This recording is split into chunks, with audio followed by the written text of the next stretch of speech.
Olá, boa noite. Seja bem-vindo ao Jornal da Record. São Paulo pode antecipar reabertura de cinemas e teatros. Governo do Distrito Federal libera todas as atividades econômicas. No futebol da Europa, os gols dos campeonatos inglês e espanhol. Agora, no Jornal da Record.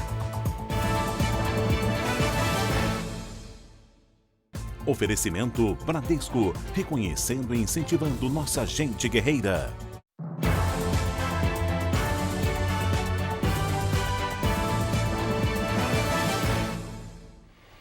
O estado de São Paulo deve adiantar a reabertura de cinemas e teatros. E a gente começa o nosso giro de repórteres com a Giovana Rizardo. Boa noite, Giovana, suas informações.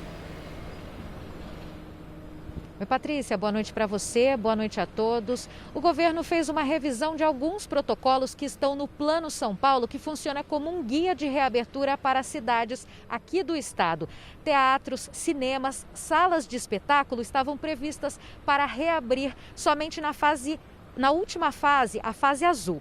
Com a reclassificação, estas atividades devem começar a funcionar para cidades que estão na fase amarela, a fase 3. Nesta etapa, a amarela, a ideia é que os espaços culturais abram com 40% da plateia, da capacidade, e os espetáculos tenham até 2 horas de duração. Bom, aqui na capital, nesta quinta, uma portaria publicada no Diário Oficial do município autoriza a reabertura dos centros esportivos públicos a partir do dia 6 de julho. O horário deve ser das 6 da manhã ao meio-dia e com várias restrições. Os detalhes sobre essas medidas vão ser, então, divulgadas no começo da tarde desta sexta-feira. Patrícia. Obrigada, Giovana. E o governo de São Paulo divulgou nota depois que um shopping de Botucatu autorizou os clientes a entrarem de carro pelos corredores. A cena inusitada rodou o Brasil. Carros dentro do shopping para que clientes retirassem compras feitas através de aplicativos. A cidade está na fase vermelha da quarentena no estado, que permite apenas o funcionamento de serviços essenciais. A Prefeitura de Botucatu informou que avalia o procedimento adotado pelo shopping. E o governo do Distrito Federal decretou a reabertura total das escolas e do comércio, incluindo bares e restaurantes. Por isso, vamos a Brasília com o repórter Luiz Fara Monteiro, que tem todos os detalhes. Boa noite para você, Fara. Olá, Patrícia. Boa noite a todos. Ibanez Rocha, que foi o primeiro governador a implantar restrições no Brasil, diz agora que o vírus deve ser tratado como uma gripe e que o Estado deve dar condições adequadas de tratamento aos pacientes mais graves. O decreto publicado desta quinta-feira libera o retorno das aulas presenciais em escolas e universidades privadas, já agora, a partir de 27 de julho. A rede pública fica autorizada a funcionar a partir de 3 de agosto. Restaurantes e bares, por exemplo, poderão funcionar a partir do dia 15 de julho. Salões de beleza e academias também receberam autorização para reabrir as portas. Comércios de rua e shopping center já estavam funcionando. O Distrito Federal tem mais de 50 mil casos de Covid e até agora 625 mortes foram registradas. Patrícia. Obrigada, Fara. O impacto da pandemia no rendimento dos trabalhadores foi revelado numa pesquisa do Instituto de Pesquisa Econômica Aplicada. O IPE é ligado ao Ministério da Economia. Vamos falar com Pedro Paulo Filho, que tem mais informações. Boa noite, Pedro. Oi, Patrícia, boa noite para você, boa noite a todos. Olha, esse estudo apontou que os autônomos, que são as pessoas que trabalham por conta própria, foram os mais prejudicados. Receberam 60% do rendimento habitual. Os números foram obtidos após análise de dados da Pesquisa Nacional por Amostragem de Domicílios. A PNAD do IBGE observou o comportamento da economia no mês de maio. Segundo o IPEA, funcionários da iniciativa privada com carteira assinada receberam em média 92% do salário. Já funcionários públicos, estatutários e militares, 98% da renda. No geral, a média dos salários brasileiros ficou em 82% do normal. Patrícia. Obrigada, Pedro, pelas suas informações. E a Universidade Federal do Rio de Janeiro vai distribuir 13 mil kits de acesso à internet para estudantes de baixa renda. Os kits incluem um celular e um modem. Vão beneficiar alunos da graduação e da pós-graduação que tenham renda per capita de até um salário mínimo e meio. O auxílio vai durar 6 meses, mas pode ser renovado por mais 6. A iniciativa é para facilitar o acesso ao conteúdo das aulas via internet. Agora vamos conferir o último levantamento oficial da pandemia de coronavírus no Brasil. Segundo o Ministério da Saúde, o país tem hoje 1.496.858 casos de Covid-19, com 61.884 mortos. Foram 1.252 registros nas últimas 24 horas. Ainda de acordo com o boletim do Ministério da Saúde, 852.816 pacientes estão curados e 582.158 seguem em acompanhamento. O Ministério da Saúde anunciou o resultado do maior estudo sobre Covid-19 no Brasil e também a liberação de mais recursos para estados e municípios enfrentarem a doença. O Ministério da Saúde, ele está liberando na data de hoje, de ontem para hoje, 13,8 bilhões para estados e municípios destinados ao enfrentamento à Covid. Ao todo, já são cerca de 25 bilhões destinados exclusivamente para o enfrentamento à Covid-19. O Ministério da Saúde financiou um dos maiores estudos de inquérito epidemiológico do mundo. O estudo aponta que 91% dos infectados sentiu algum tipo de sintoma. Novamente, precisaremos entender como o dado foi captado, visto que confronta outros estudos. A maior prevalência diz respeito a alterações de olfato e paladar. Compreender a dinâmica em que se dá a declaração de sintomas também nos ajudará a aperfeiçoar protocolos de atendimento, em especial reforçar a assistência precoce.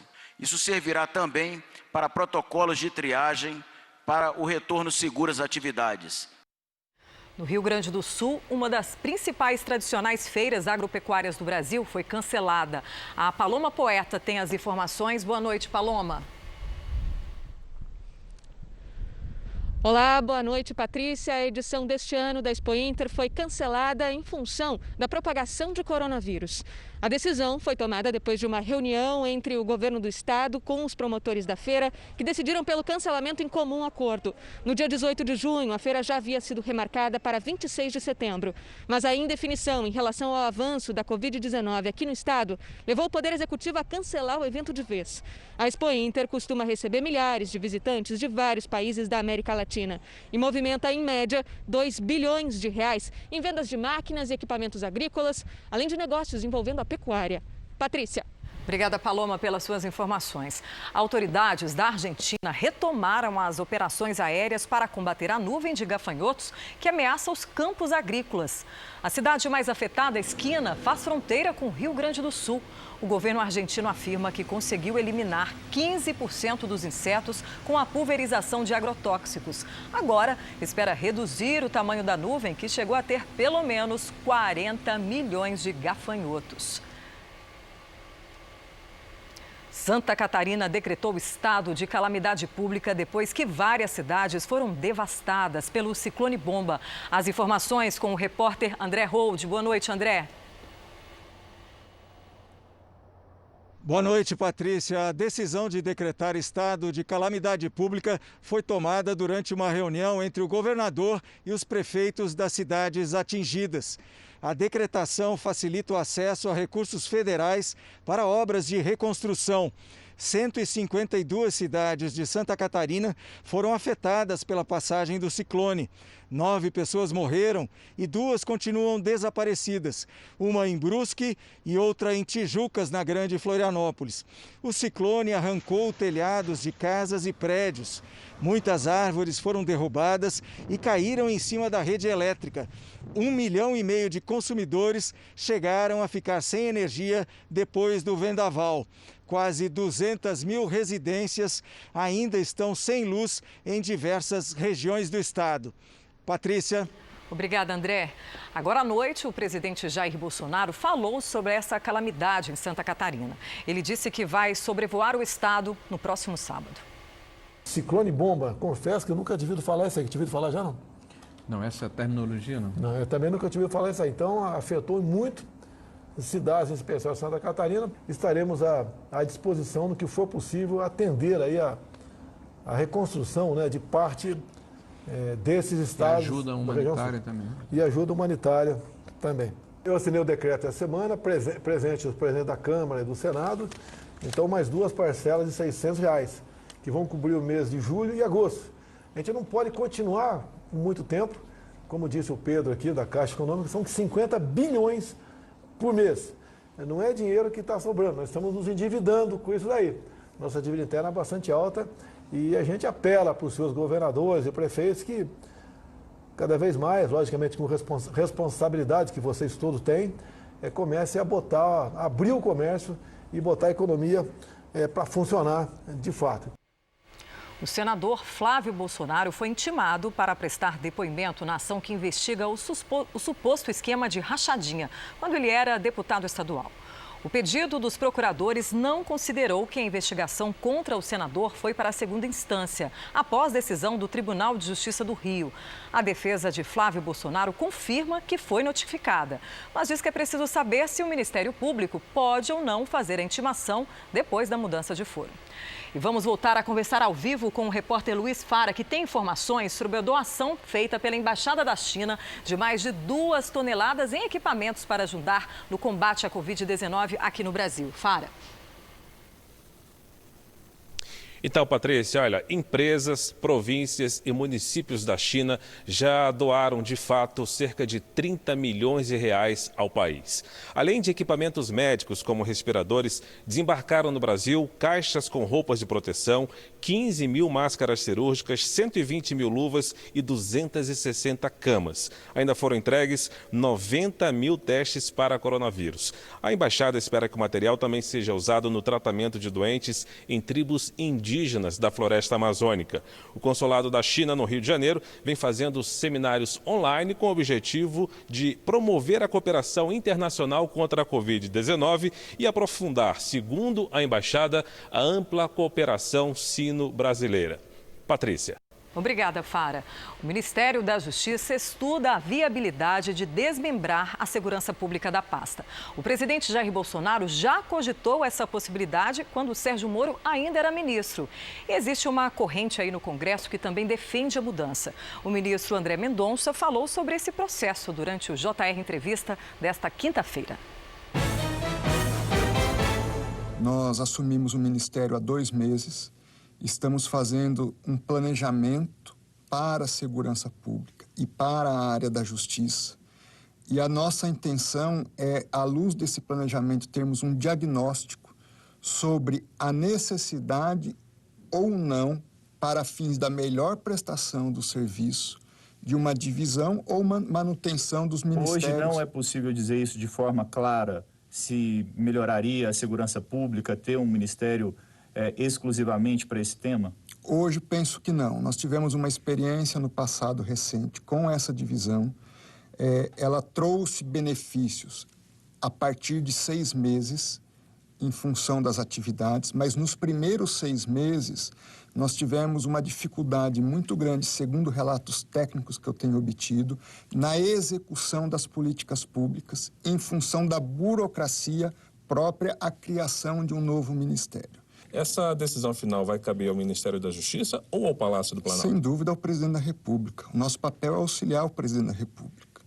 E dentro dessa perspectiva é que nós queremos dar a ele as seguranças do pró e do contra para uma decisão ou para outra. Qual é o grande problema?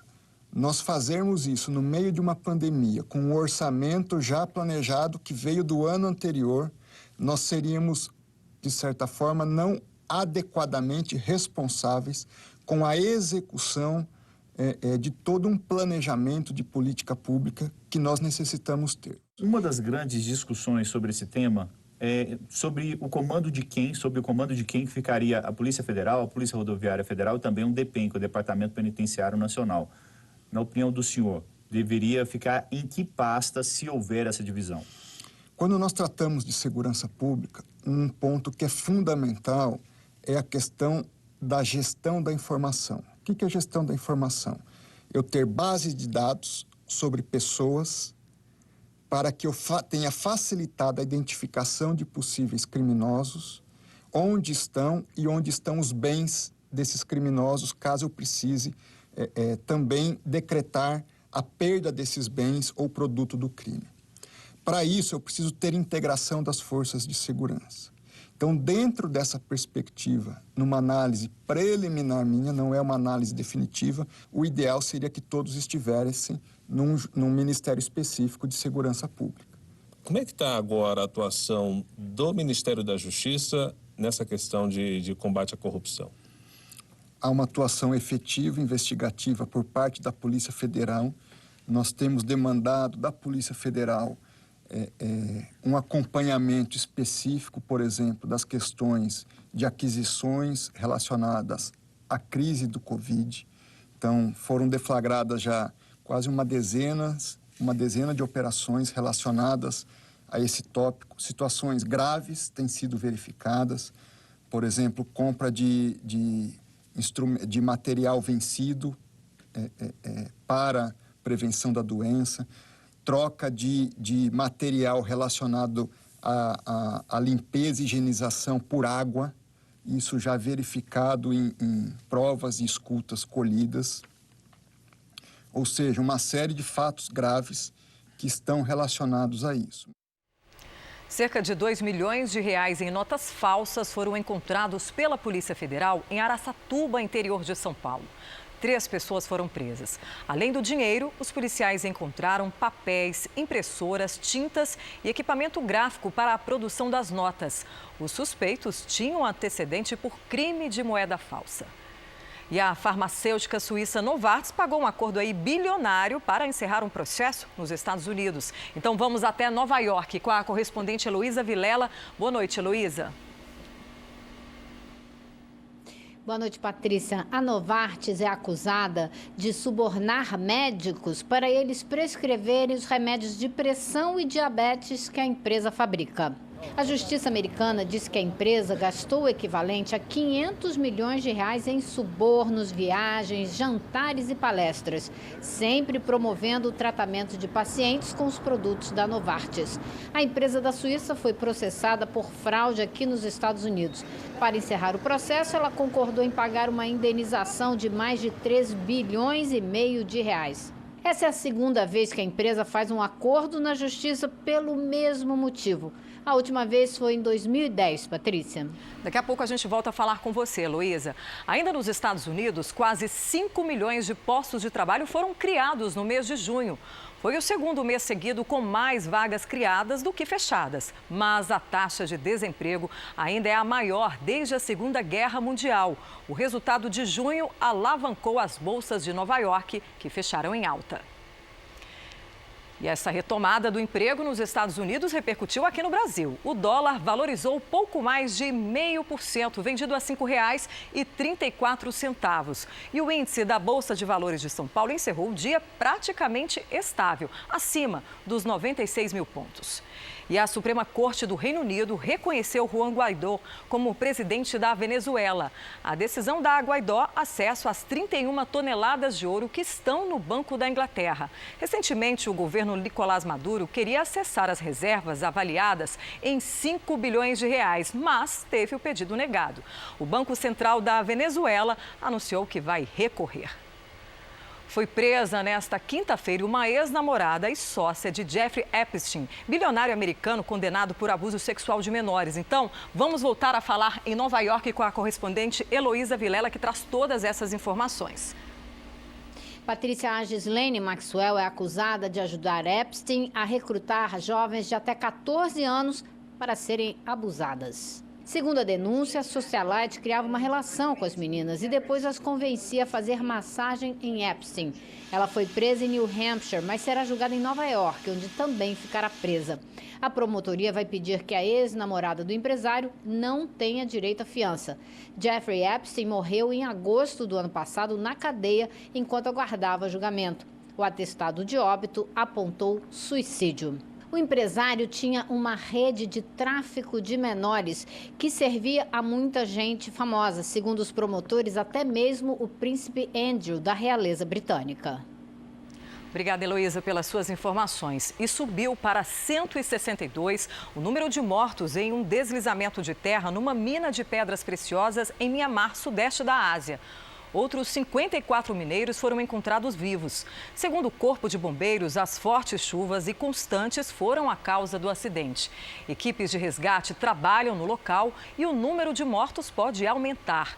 As autoridades disseram que os trabalhadores desrespeitaram um alerta sobre os riscos das condições climáticas. E ao menos 400 elefantes foram encontrados mortos em Botsuana. As autoridades ainda investigam o caso e consideram um mistério. A hipótese de que os animais tenham sido executados não está descartada. As manadas costumam destruir plantações na região, o que pode provocar ataque dos agricultores. A infecção pelo novo coronavírus também é uma suspeita investigada pelo governo. E a China ameaça retaliar caso nações estrangeiras interfiram em assuntos envolvendo o território de Hong Kong. Então vamos até a Ásia falar com a correspondente Cíntia Godoy, que tem mais informações. Boa tarde, Cíntia. Boa noite, Patrícia. Bom, o anúncio foi feito depois que o Reino Unido declarou que vai facilitar a entrada de cidadãos de Hong Kong no país, o que pode resultar na saída de até 3 milhões de moradores da ilha. Pequim afirma que os britânicos estariam violando leis internacionais. A nova lei de segurança nacional vai punir até com prisão perpétua atos que a China considere como separatistas. O ativista Nathan Law foi a primeira figura importante do movimento pró-democracia a deixar Hong Kong. E o Senado americano aprovou por unanimidade uma lei que vai punir empresas e bancos dos Estados Unidos que fizerem negócios com autoridades e instituições chinesas envolvidas na violação da autonomia de Hong Kong. Patrícia. Obrigada, Cíntia. Na Índia, um noivo morreu de Covid-19 2 dias depois da festa de casamento. Autoridades suspeitam que ele possa ter infectado outras 100 pessoas. A cerimônia contou com pelo menos 350 convidados. O noivo tentou adiar a festa por causa da pandemia, mas a família da noiva não aceitou. E no futebol europeu, o Real Madrid está cada vez mais perto do título espanhol. Já na Inglaterra, o Liverpool, atual campeão, foi goleado. Veja os gols. No primeiro jogo, após conquistar o título inglês, o Liverpool foi goleado pelo Manchester City no clássico da rodada. De Bruyne marcou o primeiro do City, cobrando pênalti.